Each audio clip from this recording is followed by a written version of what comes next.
दोस्तों, एक बार की बात है। एक ही रास्ते से दो लोग जा रहे थे, जिनमें से एक लोहार था और दूसरा एक आम इंसान। दोनों को समान वजन के बड़े बड़े से लोहे के टुकड़े मिलते हैं।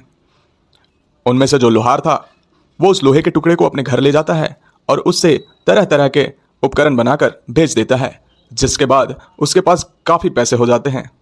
वहीं दूसरा इंसान, जो एक आम इंसान था, वो उस लोहे के टुकड़े को कबाड़ी के भाव में बेच देता है। दोस्तों, सेम इसी प्रकार हम सभी को समान लाइफ मिला है, पर हम में से कुछ लोग बेहतर कर पाते हैं और कुछ लोग अपनी लाइफ को बेवजह बर्बाद कर देते हैं। तो आइए आज हम बर्क हेजेस की बुक यू इंक से 10 ऐसे प्रिंसिपल्स की बात करेंगे जिन्हें फॉलो करके आप अपनी लाइफ को 360 डिग्री तक बदल सकते हैं। पहला प्रिंसिपल है टेक रिस्पॉन्सिबिलिटीज, जिम्मेदारी लेना। दोस्तों, अक्सर आपने लोगों को कहते हुए सुना होगा कि इसमें मेरी कोई गलती नहीं है। लोग किसी भी हाल में अपने आप को दोषी ठहराना ही नहीं चाहते, चाहे वो गलती उन्होंने खुद से ही क्यों ना की हो। पर आप सोचो, अगर लोग ठीक इसका उल्टा करने लगे, जैसे लोगों के साथ कोई भी घटना हो और उसके लिए वो खुद को ही जिम्मेदार माने, तो जाहिर है कि अगली बार से वो उस गलती को होने से रोकने की पूरी कोशिश करेंगे, जिससे उनके खुद का और समाज का भला होगा। इसी को हम जिम्मेदारी लेना कहते हैं। तो जब तक आप अपनी लाइफ की जिम्मेदारी दूसरों पर डालते रहोगे और उसे खुद से सुधारने की कोशिश नहीं करोगे, तो आप उसे बेहतर नहीं बना सकते। Principle number 2, dare to dream, यानी सपने देखने का साहस।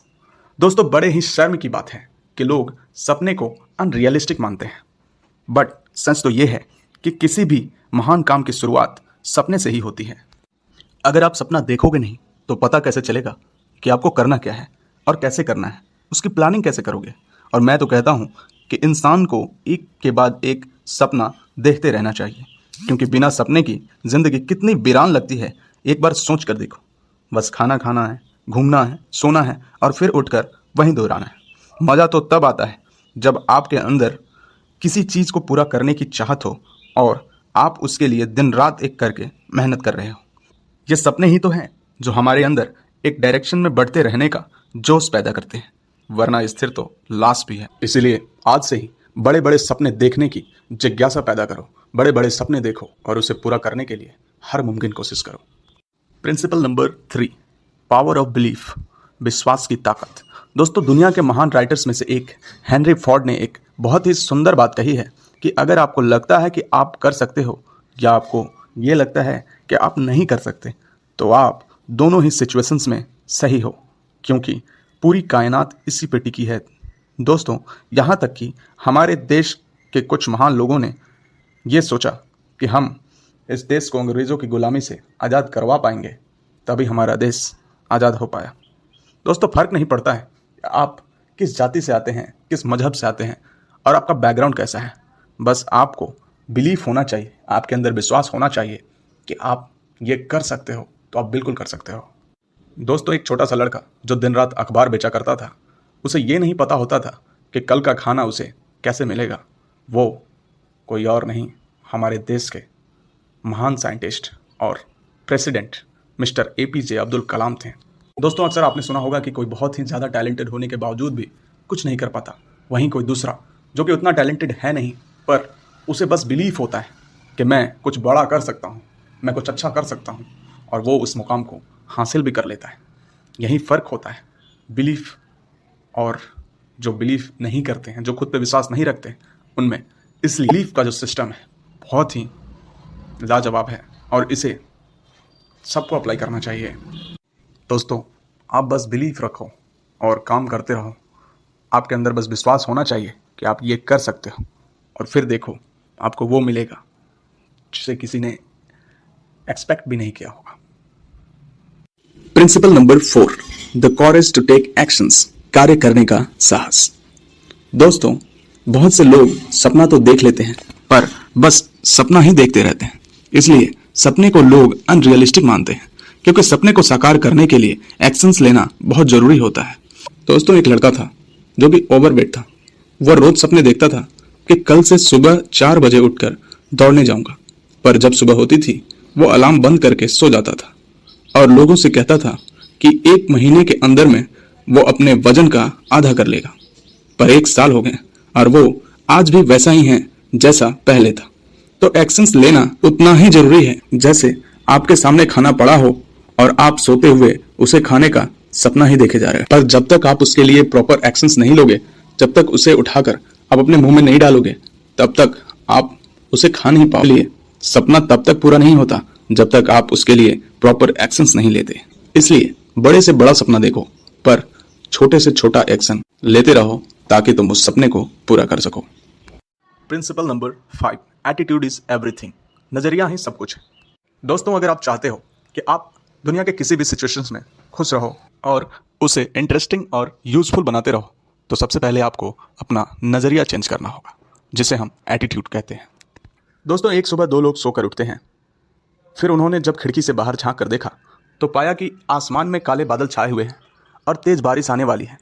ऐसे में पहले आदमी परेशान होकर सोचता है कि कितना डिप्रेसिव दिन है, सारा मूड चौपट हो गया, आज तो बाहर भी नहीं जा पाऊंगा। यह सोचकर वह सारा दिन बिस्तर पर पड़ा रहा और अपनी किस्मत को दोष देता रहा। वहीं दूसरा आदमी कहता है कि वाह, कितना अच्छा दिन है, बारिश में फसलें बहुत अच्छी होंगी और पॉल्यूशन भी कम होगा, और आज बाहर तो जाना नहीं है, तो चलो फिर कुछ अच्छे अच्छे बुक्स पढ़ लेता हूँ और फैमिली के साथ क्वालिटी टाइम स्पेंड भी कर लूँगा। इसके बाद पूरे जोश में उठता है और घर के कामों में लग जाता है। तो देखा आपने कैसे सेम सिचुएशन में 2 अलग अलग लोगों के सोचने का तरीका और एक्शन लेने का ढंग बदल गया। इसे ही हम एटीट्यूड कहते हैं, जिसमें अच्छे एटीट्यूड वाला आदमी बुरे से बुरे सिचुएशंस में भी अपने फ़ायदे का रास्ता निकाल लेता है और खुशी से अपने काम को एंजॉय करता है। और ऐसे ही लोग छोटी से छोटी चीज़ को पॉजिटिव वे में देखते हैं और लाइफ में अचीवमेंट्स करते हैं। इसलिए लाइफ में हमेशा वर्स्ट से वर्स्ट सिचुएशन में भी पॉजिटिव सोचना चाहिए और उस सिचुएशन को एंजॉय करना चाहिए। एटीट्यूड आपके लाइफ का वही विंडो है जिसमें दिखता तो सबको एक ही चीज़ है, बट सबके सोचने का तरीका अलग होता है। Principle number 6, develop productive habits. दोस्तों, कहा जाता है कि लोग अपना फ्यूचर डिसाइड नहीं करते हैं, वे डिसाइड करते हैं अपनी आदतें, और उनकी आदतें ही उनका फ्यूचर डिसाइड करती है। इसलिए आज आप जो भी हो, अपने पास्ट के हैबिट्स की वजह से हो। आप बुरी और नुकसानदेह आदत डालकर अपनी लाइफ को बर्बाद कर सकते हो, या फिर अच्छी और प्रोडक्टिव हैबिट्स को डालकर उसे और अच्छा कर सकते हो। दोस्तों, छोटी से छोटी आदत आपको कहाँ से कहाँ पहुँचा सकती है, आप सोच भी नहीं सकते। जैसे आपने बर्ड्स के घोंसले को तो देखा ही होगा। छोटे से छोटे लकड़ी के टुकड़े को एक एक करके रोज उठाकर सजाने का आदत डालती है, और एक दिन ऐसा आता है कि आपके सामने एक बहुत ही शानदार घोंसला तैयार हो जाता है, जो कि बिल्कुल ही अनबिलीवेबल होता है। वहीं आपने फर्नीचर में या किसी भी सामान में दीमक लगते तो देखा होगा, जो कि साइज में तो बहुत ही छोटे होते हैं, पर किसी भी बड़े से बड़े फर्नीचर, बुक्स या कपड़े को रोज थोड़ा थोड़ा खाकर खोखला कर देते हैं। अब आपको चूज करना है कि आप किस तरह का लाइफ चाहते हैं। तो आप भी अपने लाइफ में छोटे छोटे आदतों में बदलाव करके कुछ बड़ा कर सकते हो। Number 7, manage your emotions. दोस्तों, अक्सर आपने लोगों को कहते हुए सुना होगा कि इमोशंस में आकर कोई फैसला नहीं लेना चाहिए। इमोशंस को अपने अनुकूल नहीं, अपने काम के अनुकूल बनाइए। अक्सर लोगों के काम में प्रॉब्लम तभी आती है जब वे भावुक होकर कोई डिसीजन लेते हैं। इसलिए किसी भी स्थिति में ज़रूरत से ज़्यादा भावुक नहीं होना चाहिए। आपने ये भी सुना होगा कि इमोशंस का अनुभव करना बहुत ज़रूरी है, पर इमोशंस में डिसीजन लेना नहीं। किसी महान लेखक ने कहा है कि हमारी जीवन में आधी गलतियां तो तभी होती हैं क्योंकि जहां हमें सोचना चाहिए वहां हम भावुक होते हैं, और जहां हमें भावुक होना चाहिए वहां हम सोचते हैं। दोस्तों, प्यार, गुस्सा, खुशी, दुख, ये सभी इमोशंस हैं। और आपने ये भी सुना होगा कि कोई प्यार में पागल है, कोई गुस्से में पागल है, कोई खुशी में पागल है, तो कोई दुख में पागल है। तो हमें इन इमोशंस को फील तो करना चाहिए, लेकिन कभी भी पागल नहीं होना चाहिए, क्योंकि पागलपन में इंसान सही डिसीजन कैसे ले सकता है। इसलिए हो सकता है कि हम कभी इमोशंस में पागल हो जाएं, पर उस समय खुद को शांत रख के इमोशंस को कंट्रोल करना चाहिए और कोई भी डिसीजन उस समय नहीं लेना चाहिए। आपको जब गुस्सा आता है तो अचानक से मन होता है कि सामने वाले को थप्पड़ मार दें या फिर कुछ तोड़ फोड़ करें, पर हमें उस समय अपने एक्शंस को थोड़ा डिले करना चाहिए और फिर इमोशंस को कंट्रोल करने के बाद कोई भी डिसीजन लेना चाहिए। प्रिंसिपल नंबर 8, दोस्तों, सफल होना मुश्किल है, पर सफल बने रहना उससे भी ज़्यादा मुश्किल। इसलिए जब हम कभी भी सफलता की तैयारी करते हैं तो साथ ही साथ हमें सफल बने रहने की भी तैयारी करनी चाहिए, ताकि हम उसे होल्ड कर सकें और आगे बढ़ते रहें। दोस्तों, आपने टाइटैनिक की स्टोरी तो सुनी ही होगी, जिसमें 2 लेयर्स बने हुए थे, जो अगर पहला लेयर टकरा जाए तब भी दूसरे लेयर को कोई भी प्रभाव नहीं पड़ता। इसी वजह से उन्होंने लाइफ सेविंग बोट्स बहुत ही कम रखे थे, पर जब जहाज टकराया तो उसने दोनों ही लेयर्स को क्षतिग्रस्त कर दिया। पर फिर भी उसमें ज़्यादातर जानें लाइफ सेविंग बोट्स ना रहने की वजह से ही गई। वे दुनिया के सबसे बेहतरीन जहाज़ बनाने में कामयाब तो रहे, सफल तो रहे, पर उस सफलता को होल्ड नहीं कर पाए। इसीलिए सफलता की तैयारी आवश्यक है। Principle number 9, balance your life. दोस्तों, लाइफ को जीने का मज़ा तभी है जब लाइफ में सारी चीज़ें बैलेंस में हो। आपके पास बहुत पैसे हैं पर आपका हेल्थ सही नहीं है। आप शरीर से पहलवान हो पर आप फाइनेंशियली वीक हो। आप फाइनेंशियली बहुत अच्छे हो पर आपके रिलेशंस अच्छे नहीं हैं। दोस्तों, जो सारी चीज़ों को बैलेंस्ड वे में नहीं रखते हैं वो अपनी लाइफ के सारे एस्पेक्ट्स को एंजॉय नहीं करते। इसलिए हमें ज़रूरी है कि हम अपने लाइफ की सारी चीज़ों को बैलेंस्ड रखें, जिनमें से पहला है फेथ्स, विश्वास, दूसरा है फैमिली, तीसरा है फ्रेंड्स, फिटनेस एंड फाइनेंस। जब इन पांचों का संतुलन आपके लाइफ में अच्छा होता है तो समझिए कि आपका लाइफ बैलेंस्ड लाइफ है। प्रिंसिपल नंबर 10, चेंज और बी चेंज्ड। बदलो या खुद को बदल दो। दोस्तों, लाइफ में कुछ ऐसी चीज़ें होती हैं जो आप बदल सकते हो और कुछ ऐसी होती हैं जिन्हें आप नहीं बदल सकते। तो ऐसे सिचुएशंस में उसे बदलने में टाइम वेस्ट करने के बजाय खुद को ही बदल लेना बेहतर होता है। इसलिए आपकी लाइफ में कोई भी ऐसी चीज़ है जिसे आप बदल नहीं सकते या फिर कोई भी नहीं बदल सकता, तो आप खुद को बदल लेना बेहतर समझोगे। दोस्तों, ये कुछ प्रिंसिपल्स थे जिन्हें फॉलो करके आप अपनी लाइफ को एक नया मोड़ दे सकते हो। बाकी अगली वीडियो में हम इन सब प्रिंसिपल्स के बारे में एक एक करके डिटेल में बात करेंगे। Thank you.